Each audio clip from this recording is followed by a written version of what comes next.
All opinions are those of the participants making them and are not an endorsement of any position, program, religion, or political affiliation. DFG's Corner is for information, observation, and entertainment. I ask that you comment, like, share, and subscribe.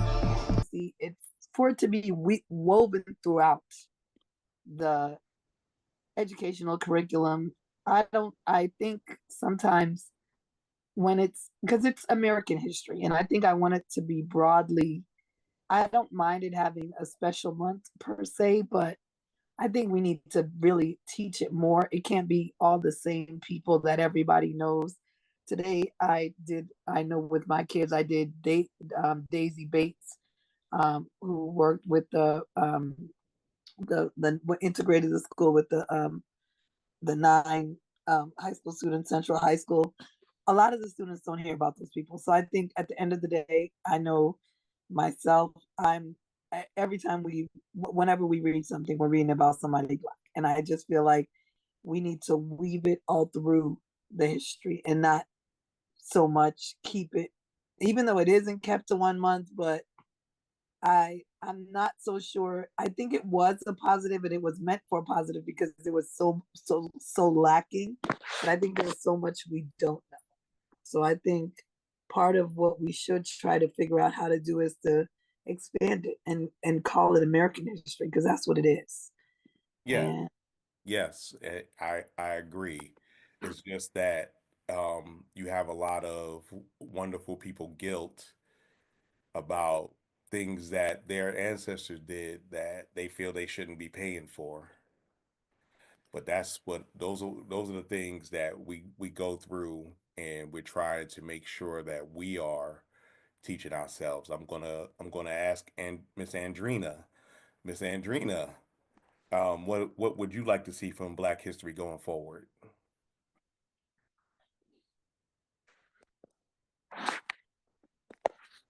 Okay, what I would like to see going forward, maybe coming from parents that I'm sorry. Somebody nobody ever heard of is the real head of Doge, not Elon Musk. Hold on, I got that. Go ahead. Go ahead. Okay, that we not forget all of things that have happened in the past and to make sure that we share that with our children so they're able to share it with their children and on and on. That's how we learn about our ancestors. That's how we learn about our history. Not just waiting for the schools to teach it, but again, starting at home. Good, good. Miss Summer, what would you like to see? What would you like to see Black history from now on, going forward? Uh, wow. So I'm very hopeful, and I'm hoping that let's see, you got the Beyonces, you got the Kendrick Lamars, you got the Tyler Perrys. I'm hoping that they continue to uh break barriers, um, capture a lot of the young people's attention, get them interested in history. I did like when Tyler Perry just came out with the movie with the female soldiers. I didn't even know they existed. So to even bring them up into light, that was very remarkable. I hope that a lot of Black people in the entertainment business shine more of a light on things that we didn't know about. And I mentioned Beyonce. I'm not really a big, huge fan of hers, but she let us know that, you know, Black people created country music. We were like a lot of the founders. A lot of people don't know that. Right. And so, she dug up a lot of, history with that. So just keep continuing to open people's eyes and let them know the origin of a lot of where, you know, these things come from. So that's I'm just hoping and praying, and I would love to see that and for that to continue to shine a light on that. Yeah, definitely. I agree. Miss Alana D, one of my fellow co-hosts from Upscale Vibe Worldwide. What would you like to see from Black history moving forward? So I'm always, wherever I go, share Black history. Even like substitute teaching, I'm always sharing information with the kids because they are clueless about our history and the struggles. Because when I was telling them about how, like, my mom's, when they were younger, they couldn't just go in Wendy's and eat in the restaurant. They had to get their food at the back door. And they were like shocked, like, what? That's mean. So just doing a better job at educating our children and even the other kids, the white, the Hispanic, about our history, and also educating myself, because I remember growing up, when we saw Tarzan, you thought that Black people were in this jungle running around. And actually, Africa, that's not Africa, you know. So just learning more about Africa, because when I did my ancestry, most of my DNA, I would say about 90% of it was from different regions in Africa. And I only had 2% of UK and 1% of Dutch. So just learning more and sharing more, and even with grown-ups. A lot of grown-ups don't know. Yes, So and people. that's one thing I did at Amazon. I told him about Oscarville and Lake Lanier. And the little young guy, he was in his 20s, he was like, man, you just give me some knowledge here. I'm gonna go look it up. But we just can't continue to exist in our own little bubbles. We gotta bring that village back, and we gotta share our history where the kids will know. Like, even voting, they didn't know what they were voting for. They just voted because their friends voted for somebody. So just educating ourselves and our kids and our young people and And grown folks. one one thing, one thing, Madam D, is that a lot of times people mistake the diaspora as a country instead of a continent, and Right. and even the name is not what it should be called. The actual Mm-hmm. name is 𝗪𝗪𝗏. Mm-hmm. No, I did not know that. The name that we use now, Africa, came from Cyprianus Africanus, Okay. a Roman conqueror. So that's one of those things that I'm a repository of useless information. So I know, just I'm not gonna go on Jeopardy or nothing like that, but I know a lot of useless stuff. Hey, Dr. Fab, it's good to see you on. What is going on, young lady?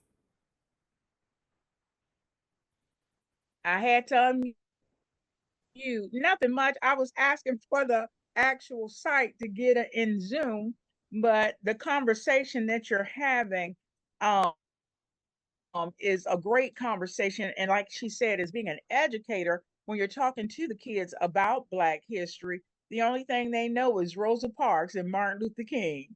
And I told them today, it's so funny because in English and ELA, they're writing, and the girl says, well, I know about Rosa Parks, and I know, and I started sharing other individuals with them that did some excellent things in Black history, and they were in awe. And I think that it starts from home, because if the parents would share the knowledge with their children, they wouldn't be so blank. They wouldn't have such a blank canvas about Black history, because with my grandkids, I share different stories and things with them about history so that they're not just a loose cannon or just crazy, don't know. Because if they don't get it from home, then they're definitely not teaching it in school. Right. So I will say that you have to start at home so that they will be able to um get some understanding. But then again, if the parents don't know, they can't tell their kids, because if they don't know where they came from, they don't know where they're going. And I leave it at that. Yep. Mhm. Yep. Know who you are and know how it affects you. What's going on, Big Al? Good to see you. I know it's towards the end of the show, but I want you to holler at your boy. Yeah, I was trying to log in as I was driving home. I was at a men's conference, and but it wouldn't let me log in on my cell phone. So I rushed in and said, at least I can catch the last couple of minutes. But it's one of them days. What are you trying to do? Show off your guns? Of course, and you know I got an image to maintain, Big Al. You know, even though I'm wearing black, noop. But Oh, yeah. what I was asking everybody before we close was, what would you like to see from Black history going forward? Great question. I just believe the lineage of Black people all the way back to biblical times when we were kings and queens, and to show the lineage of Black people and how we've been able to sustain ourselves, how we were able to overcome. Because when you think about it, little fat white men didn't go to Africa and catch us. I mean, the Black man and woman are the most intelligent, the strongest, the most physically fit. All those things that we have going for us made us a prime candidate to become slaves. But the white man was able to uh, cause our brothers to capture us and enslave us for the promise of gunpowder and some of those other things. So the lineage of us as a people, and to try to get away from that crabs in the barrel mentality where we're pulling each other down and not encouraging each other and lifting each up, but just the history of our lineage back to biblical times and some of the things that caused us to be enslaved. Okay, I appreciate that. Well, go on, Fab. No, that's a good point that he made, because it always amazes me how you had all the slaves and maybe one or two slave masters, and I said their mindset was not that they were slaves, but they were just with someone over them, because I just felt like they should have been able to overtake, like, what is that movie with Jamie Foxx, how he came through. Django. Yes. And that was what I was saying. I was like, Lord, all of these here slaves, and their mentality was this is their home and they couldn't go. And they said that yes, Harriet Tubman would have freed more slaves if they realized that they were slaves. So that's, yeah. I'm like, really? Yeah. All right, I'm not gonna talk this much. Dr. Fabulous, that's what it was like at the White House celebration. Yeah, it was seriously the sunken place. Madam D, I'm gonna let you say the last thing, and then I'm gonna close this thing out. 'Cause Okay. I got a home from work tomorrow. Okay, real quick. There were like language barriers where it wasn't where we came here speaking English. You had many languages that came here. So that was one thing, and the land was unfamiliar to them. So that was another thing. Okay. And that definitely makes sense.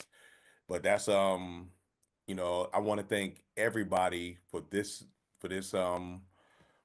wonderful, you know, I didn't know where we were going with this, but we actually covered a lot. Um, I want to thank everybody who came on, those who were on earlier and dropped off. Miss Kim, she's not feeling whether she was on, but she came off. Miss Dream, she's always on. Miss Nikki on Yahoo, Big Al, and of course my couldn't say this without my lovely co-hosts. Give them a shout out. Um, Apple, Chocolate Pearl, and Beanie, who came on and dropped off. Also, my Thursday team came on, and I appreciate that. Social media came up for a second and dropped back off.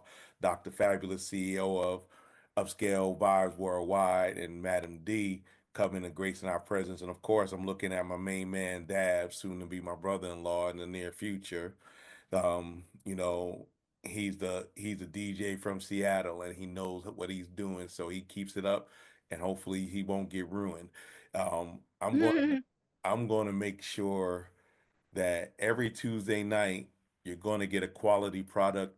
I want you to telephone, tell your friend.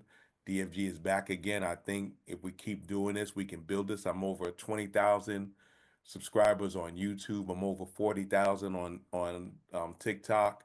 I got about 8,000 on Instagram. I would like to keep growing because you know we gotta support. And I'll if you got an event, I'll come through and I'll support. People know that. I'm gonna, like I said, I'm gonna Are say you in Jamaica? I am not in Jamaica. You got on a tank. I'm like, where are you? I thought it's I'm cold in where my you're located. I'm in my studio, so Oh, okay. you know, All right. it's a little warm. It's a little warm up here in the 571. And Stop it Summer, now. I thank you for coming on too, and continue. Don't be a stranger, just be strange. um, but y'all enjoy yourselves. I hopefully y'all learn something, and I want to thank everybody for their participation. All And right. I want to say, never make love by the garden gate. Though love is blind, the neighbors ain't. Y'all have a Good wonderful night. evening.